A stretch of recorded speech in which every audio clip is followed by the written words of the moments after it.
İyi günler arkadaşlar. Kanalımıza hoş geldiniz.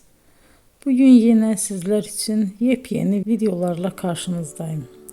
İki başarılı oyuncularımız Elçin Sangu ve Barış Ardus'tan güzel paylaşımlarını sizler için hazırladık. Elçin Sangu, Sevdim Alabora, Yalancı ve Mumları, Kiralık Aşk, İyi Günde Kötü Günde bu dizilerde rol almış ve herkes tarafından çok beğenilmiştir.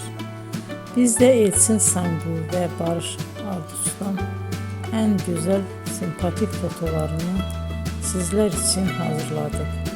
Bu karelerin devamını istiyorsanızsa emeğe saygı olarak kanalımıza abone olup yorum yazmayı unutmayın arkadaşlar.